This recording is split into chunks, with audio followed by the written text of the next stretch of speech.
শেখ হাসিনা সরকার পতনের ৩ মাস পর প্রথমবারের মতো গত ১০ নভেম্বর ঢাকায় কর্মসূচির ডাক দেয় আওয়ামী লীগ।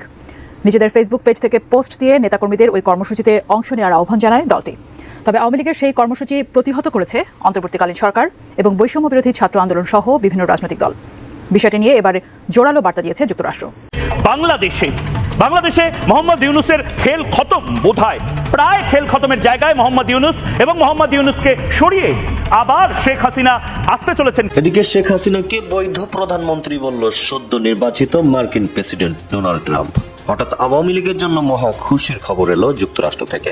ডিসেম্বরের মধ্যেই চূড়ান্ত বিদায় হবে ডক্টর ইউনূসের।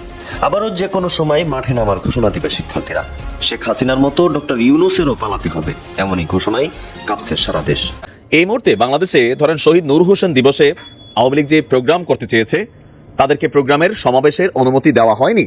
এখন Awami League right now until যেহেতু নিষিদ্ধ দল না, সুতরাং তারা এই প্রোগ্রাম করার অধিকার রাখে। প্রিয় দর্শক, এই মাত্র পাওয়া খুবই গুরুত্বপূর্ণ ভিডিওতে আপনাকে স্বাগতম। দর্শক, আপনারা ভিডিওর থাম্বনেল দেখেই বুঝতে পেরেছেন আজকের ভিডিওটি কতটা গুরুত্বপূর্ণ হতে চলেছে। দর্শক, আজকের ভিডিওতে অনেক চাঞ্চল্যকর সব গোপন তথ্য ফাঁস করা হবে, তাই না টেনে সম্পূর্ণ ভিডিওটি দেখতে থাকুন এবং এই রকম আরো নিউজ শুনতে চ্যানেলটি সাবস্ক্রাইব করে আমাদের সাথেই থাকুন। তো চলুন দর্শক, কথা না বাড়িয়ে আমরা মূল ভিডিওতে যাই। শেখ হাসিনা সরকার পতনের ৩ মাস পর প্রথমবারের মতো গত ১০ নভেম্বর ঢাকায় কর্মসূচির ডাক দেয় আওয়ামী লীগ। নিজেদের ফেসবুক পেজ থেকে পোস্ট দিয়ে নেতাকর্মীদের ওই কর্মসূচিতে অংশ নেওয়ার আহ্বান জানায় দলটি। তবে আওয়ামী লীগের সেই কর্মসূচি প্রতিহত করেছে অন্তর্বর্তীকালীন সরকার এবং বৈষম্য বিরোধী ছাত্র আন্দোলন সহ বিভিন্ন রাজনৈতিক দল। বিষয়টি নিয়ে এবারে জোরালো বার্তা দিয়েছে যুক্তরাষ্ট্র। কি বলল ওয়াশিংটন? বিস্তারিত জানাচ্ছেন শেখ ফরিদ।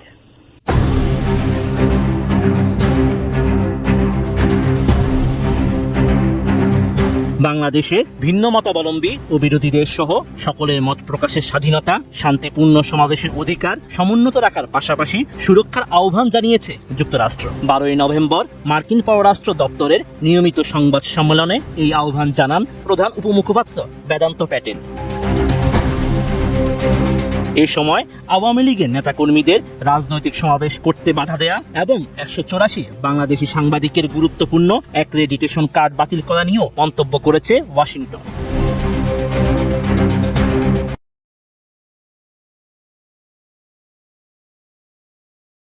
মার্কিন পররাষ্ট্র মন্ত্রণালয়ের নিয়মিত সংবাদ সম্মেলনে এক সাংবাদিক প্রশ্ন করেন, গত 10 নভেম্বর আওয়ামী লীগের সমাবেশে বাধা দেওয়ার ঘটনাকে যুক্তরাষ্ট্র কিভাবে দেখছে?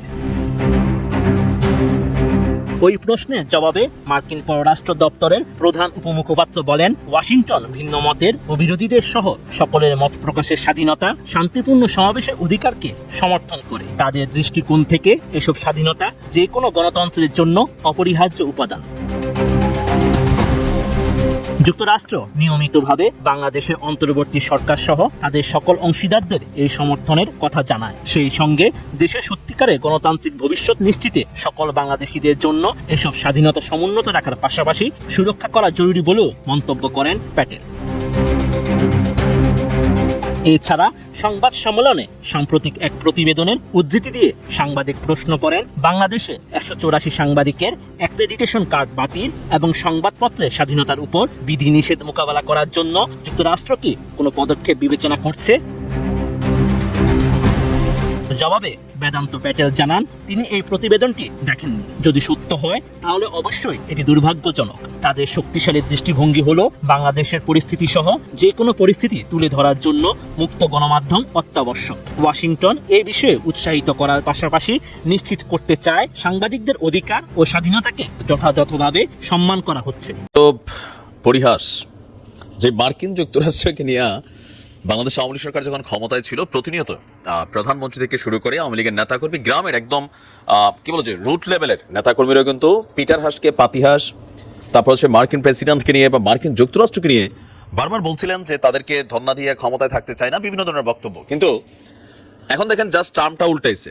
এখন উল্টানোর পরে মার্কিন যুক্তরাষ্ট্রেই লবিস্ট নিয়োগ করা হয়েছে। ইভেন মার্কিন পররাষ্ট্র মন্ত্রণালয়ে যখন প্রেস ব্রিফিং থাকে, আগে মুশফিক ফজল আনসারি বিএনপি বা অন্য দলগুলোর পক্ষ থেকে প্রতিনিয়ত আওয়ামী লীগ সরকারের বিভিন্ন দোষ ত্রুটি নিয়ে যেখানে ধরিয়ে দিতেন, আমেরিকার সরকারের রিয়াকশনটা দেখতেন। আজকে ঠিক একই কাজ সম্ভবত সেখানে আওয়ামী লীগ সমমনা কোনো একজন সাংবাদিক করছেন, প্রতিদিনই খুঁটিনাটি বিষয়গুলো তিনি সেইখানে তুলে ধরছেন আর মার্কিন যুক্তরাষ্ট্রের অবস্থানটা সম্পর্কে জানার চেষ্টা করছেন। তো মার্কিন যুক্তরাষ্ট্র অলওয়েজ তারা তাদের যেটা বলার সেটা বলে। তবে এই মুহূর্তে ডোনাল্ড ট্রাম্প প্রেসিডেন্ট নির্বাচিত হবার পর আওয়ামী লীগের অনেক নেতাকর্মীরা মনে করছেন যে সামাও আপনার এইবার তো আর মানে আমেরিকা পুরো সাপোর্টটা দিয়েই দিবে, বাট ওইটা আলাদা। তবে এই মুহূর্তে বাংলাদেশে ধরেন শহীদ নূর হোসেন দিবসে আওয়ামী লীগ যে প্রোগ্রাম করতে চেয়েছে তাদেরকে প্রোগ্রামের সমাবেশের অনুমতি দেওয়া হয়নি। এখন Awami League right now until যত নিষিদ্ধ দল না, সুতরাং তারা এই প্রোগ্রাম করার অধিকার রাখে। কিন্তু যে পরিস্থিতি ঘটেছে সেই পরিস্থিতিটা বাংলাদেশের ছাত্র জনতা বা বিভিন্নভাবে তারা ওকে মনে হলো মার্কিন যুক্তরাষ্ট্র মনে করছে এটা উচিত না। বাংলাদেশে ভিন্ন মতাবলম্বী এবং বিরোধী সহ সকলেরই মত প্রকাশের স্বাধীনতা, শান্তিপূর্ণ সমাবেশের অধিকার সমুন্নত রাখার পাশাপাশি আপনার কি বলে যে সুরক্ষার কথা পুনর্ব্যক্ত করেছেন মার্কিন সরকার। মার্কিন সরকারের যিনি পররাষ্ট্র দপ্তরের প্রধান উপমুখপাত্র আছেন বেদান্ত প্যাটেল, তার কাছে সাংবাদিক প্রশ্ন করেছিল যে 10ই নভেম্বর ঢাকায় আওয়ামী লীগ নেতাকর্মীদের রাজনৈতিক সমাবেশ করতে বাধা দেওয়ার বিষয়টিকে, সাম্প্রতিক যে ঘটনা ঘটেছে সেই পদক্ষেপকে আমেরিকা কিভাবে দেখছেন, ইভেন ডক্টর ইউনূসের নেতৃত্বাধীন অন্তর্বর্তী সরকারের প্রতি আমেরিকার বার্তা কি আওয়ামী লীগের পক্ষে, আর তার সমর্থকরাও এর আগেও বাক এবং সমাবেশের স্বাধীনতার পক্ষে কথা বলেছেন। তো প্যাটেল বলছেন আমরা ভিন্ন মতের এবং বিরোধী দল সহ সকলের মত প্রকাশের স্বাধীনতা, শান্তিপূর্ণ সমাবেশের অধিকারকে সমর্থন করি। আমাদের দৃষ্টিকোণ থেকে এই সকল স্বাধীনতা যে কোনো গণতন্ত্রের জন্য অপরিহার্য উপাদান। আমরা নিয়মিতভাবে বাংলাদেশের অন্তর্বর্তী সরকার সহ আমাদের সকল অংশীদারদের সাথে এই সমর্থনের কথা ব্যক্ত করেছি। দেশের সত্যিকারের গণতান্ত্রিক ভবিষ্যৎ নিশ্চিতে সকল বাংলাদেশিদের জন্য এই সকল স্বাধীনতাকে সমুন্নত রাখা এবং রক্ষা করা জরুরি। ইভেন বাংলাদেশে যে সাংবাদিক প্রায় 184 জন সাংবাদিকের যে প্রেস ক্রেডেনশিয়াল সরিয়ে নেওয়া হয়েছে সেই সম্পর্কে তার কাছে প্রশ্ন করা হয়েছে। তো সেখানেও মার্কিন যুক্তরাষ্ট্র অ্যাজ ইউজুয়াল তারা এটা পজিটিভলি তারা বলে। এখন আমেরিকা যখন এই যে এক লাইন বললো, এটা এখন আওয়ামী লীগের নেতাকর্মীরা যারা আছে তাদের কাছে খুবই উচ্ছ্বাস এবং বাঁধ ভাঙার বিষয়। কিন্তু গত 3 মাস আগেও যখন আমেরিকা বিএনপির পক্ষে বা জামাত ইসলামের পক্ষে বিরোধী দল যারাই ছিল তাদের পক্ষে কথা বলতো, তখন আমেরিকা ছিল শত্রু, এখন হয়ে গেছে মিত্র। এখন আবার ধরেন অন্তর্বর্তী সরকারে যারা আছে বা যারা বৈষম্য বিরোধী ছাত্র আন্দোলনের নেতারা আছেন অথবা বিএনপি সহ জামাত সহ যে রাজনৈতিক দলগুলো আছে তারা মনে করতেছে দেখো আমেরিকা কত খারাপ। কমেন্টের মধ্যে তাকাইলে মনে আমরা কি আমেরিকার কথা চলিনি, ট্রাম্পের কথা চলবো নাকি? দেখেন মার্কিন যুক্তরাষ্ট্রের কাজই হচ্ছে সাপুরারে কয় ইয়া করো ঝাড়ো আর সাপরে কয় ছোবল মারো। আজকের দিনে পাশাটা আমেরিকার দিক থেকে আওয়ামী লীগ বা বিপরীত দল, এখন আওয়ামী লীগই বিপরীত বলতে জাতীয় পার্টি, তাদের ইস্যুগুলো মব জাস্টিস যেগুলো হচ্ছে এগুলো নিয়েও কিন্তু সরকারকে আপনার বারবার তারা বার্তা দিচ্ছে। এটা কতটুকু পজিটিভ হবে জানি না, কারণ এসব বার্তা দেওয়া অতীতে আওয়ামী লীগ সরকারকে আসলে আমেরিকা কোনোভাবেই কোনো কিছু করে নাই। এখন যে সরকার আছে তাদেরকেও কোনো কিছু করবে সেই চিন্তাটাও আসলে বোকামি। তবে ট্রাম্প ঘাড়তেরা মানুষ, যদি কখনো মোদি তারে কনভার্ট করতে পারে হয়তো সামহাও কোনো বক্তব্য আসতে পারে। দেখা যাক, ভালো থাকুন। 19 নভেম্বর থেকে শুরু হচ্ছে বিএনপির বিভাগীয় কর্মশালা, 10 বিভাগে বড় সমাবেশের পরিকল্পনা।